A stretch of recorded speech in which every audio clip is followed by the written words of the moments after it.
السلام علیکم معزز خواتین و حضرات، علی ممتاز آپ کے ساتھ ایک اور ویلاگ کے ساتھ۔ آج کے دن کی سب سے اہم پیش رفت سپریم کورٹ آف پاکستان کے 5 رکنی بینچ نے سویلین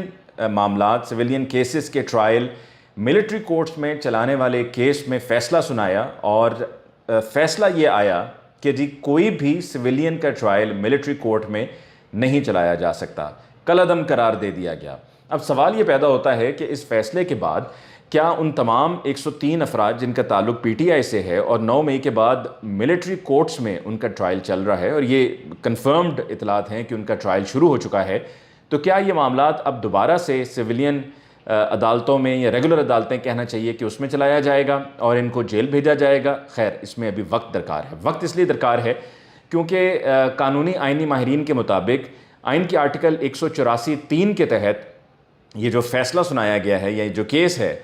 اس کے اوپر اپیل ہوگی، اور اپیل میں یہ جج صاحبان نہیں بیٹھیں گے جنہوں نے آج یہ فیصلہ سنایا، یعنی کہ فوری طور پر اس میں ریلیف کو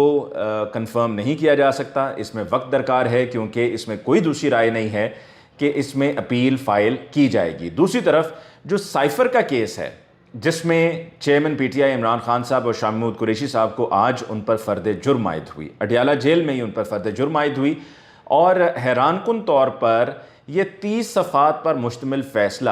30 منٹ کے اندر اندر یہ فیصلہ سنا دیا گیا، یعنی کہ 30 صفحات، آپ اندازہ لگا لیجئے کہ 1 منٹ میں 1 صفحہ لکھ دیا گیا، 30 منٹ میں 30 صفحات پر مشتمل یہ فیصلہ ہے۔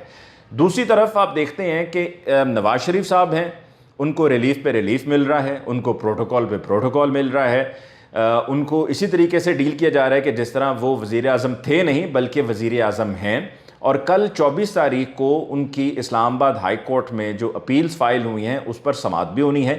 بینچ بھی تشکیل ہو گیا، یعنی کہ سب کچھ فوری طور پر ہو جاتا ہے۔ ان کی حفاظتی ضمانت کے معاملے میں بھی جب حفاظتی ضمانت کے لیے درخواست دائر کی گئی ان کی لیگل ٹیم کی طرف سے، تو 15 منٹ میں اس پر نمبر لگ گیا، پھر 15 منٹ میں بینچ تشکیل ہو گیا، اور مزید آدھا گھنٹے میں اس پر سماعت بھی ہو گئی، اور اس طرح سے نواز شریف صاحب کو ان کے آنے سے پہلے حفاظتی ضمانت بھی مل گئی، اور پھر اس کے بعد اس حد تک معاملہ آگے چلا گیا ان کو راضی کرنے کا کہ اسلام آباد ایئرپورٹ پہ ہی عملہ پہنچا ہوا تھا بائیو میٹرک کے لیے۔ آج انوار الحق کاکڑ جو نگران وزیر اعظم ہیں، ان کا یہ کہنا تھا جی پاکستانی شہری ہیں اور ان کا یہ حق ہے بائیو میٹرک، تو اگر وہ پاکستانی شہری ہیں اور ان کا حق ہے بائیو میٹرک، تو پھر تو میں، آپ اور جتنے اور بھی 24 کروڑ عوام ہیں ان سب کے اتنے برابر کے حقوق ہیں، اور ان سب کے بھی پھر گھروں پہ جانا چاہیے، وہیں پر عملہ جائے کمپیوٹر لے کے اپنے دیگر آلات لے کے اور وہاں جا کر ان کا بائیو میٹرک ہو۔ عمران خان صاحب کا جو معاملہ ہے اس میں اسلام آباد ہائی کورٹ میں درخواست دی گئی اس ٹرائل کو رکوانے کی، فیصلہ محفوظ، اور ابھی تک فیصلہ محفوظ۔ دوسری طرف ایک درخواست دی گئی کہ جی کوشمنٹ کی، اس پر بھی فیصلہ محفوظ، ابھی تک محفوظ۔ پھر تیسری درخواست دی گئی ضمانت کی، اس پر بھی فیصلہ محفوظ اور ابھی تک محفوظ۔ جبکہ اس کے برعکس آپ یہ دیکھیے گا کہ کل جب اس اپیل پر سماعت ہونی ہے اور کل نواز شریف صاحب کو اسلام آباد ہائی کورٹ میں پیش ہونا ہے، تو طریقہ کار تو یہی کہتا ہے اور قانون بھی یہی کہتا ہے، طریقہ کار، اور ماضی میں اس کا کوئی پریسیڈنٹ بھی نہیں ہے، کہ جب کل اس پر سماعت ہوگی تو نوٹسز جاری ہوں گے، نوٹسز جاری ہونے کے بعد پھر تاریخ دی جائے گی، اور نوٹسز جاری ہونے کے بعد وقت چاہیے ہوتا ہے کہ جب آ کے رسپونڈنٹس رسپونڈ کرتے ہیں۔ لیکن جس طرح حفاظتی ضمانت کے معاملے میں ہوا کہ یہاں پر حفاظتی ضمانت کے لیے درخواست دائر کی گئی، اور اگلے روز وہاں پر جو نیب کے پروسیکیوٹر تھے وہ نواز شریف صاحب کی لیگل ٹیم سے پہلے ہی پہنچے ہوئے تھے، تو عین ممکن ہے کہ اس دفعہ بھی یہی ہوگا کہ جن لوگوں کو نوٹسز ہونے ہیں وہ پہلے سے وہاں پر ہاتھ باندھ کر خدمت میں کھڑے ہوئے ہوں گے اور کہیں گے جی بتائیے ہم سے آپ نے کیا سننا ہے، اور وہ یہی کہہ دیں گے کہ جی ہمیں اس پر کوئی اعتراض نہیں ہے، اور اس طرح سے سینٹنس کو معطل کر دیا جائے گا۔ لوگوں کا تو یہ کہنا ہے کہ جی نواز شریف صاحب کی کل سینٹنس معطل نہیں ہوگی، اگر سینٹنس معطل نہیں ہوگی تو کوئی اور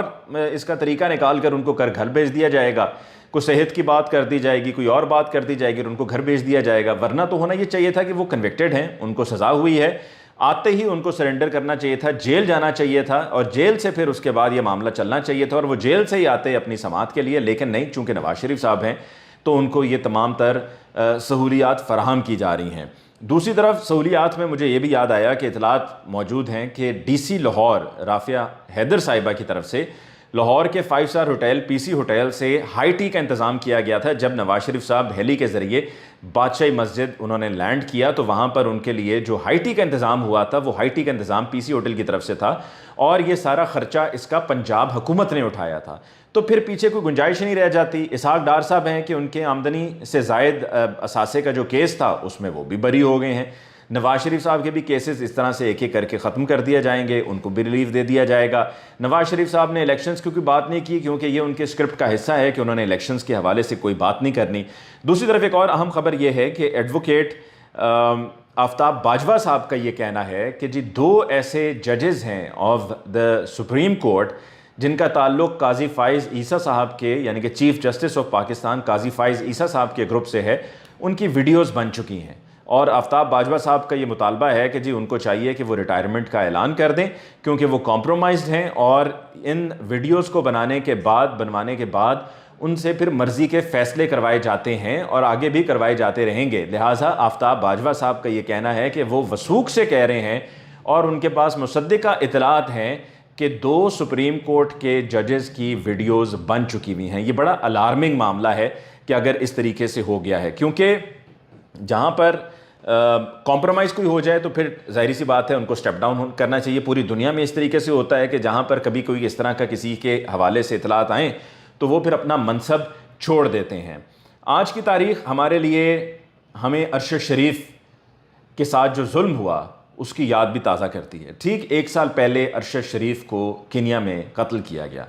شہید ارشد شریف کے قتل کے بعد سے لے کے اب تک کون ذمہ دار ہے, کس نے قتل کیا, کس نے قتل کروایا, کسی کو کچھ معلوم نہیں ہے. اور کرنے والے یہ سمجھ رہے تھے اور سوچ رہے تھے کہ جی یہ کرنے کے بعد ارشد شریف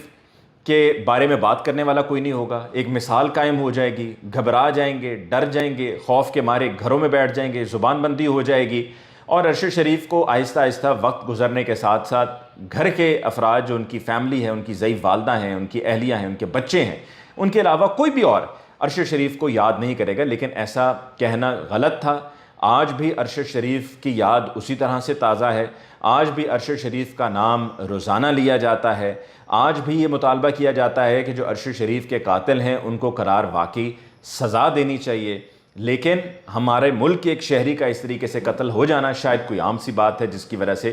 کسی کو اس سے کوئی سروکار نہیں ہے, کسی کو اس سے کوئی پرواہ نہیں ہے. تو آخر میں ایک دفعہ پھر ریکیپ دیتے ہوئے میں آپ کو بتا دوں کہ جی نواز شریف صاحب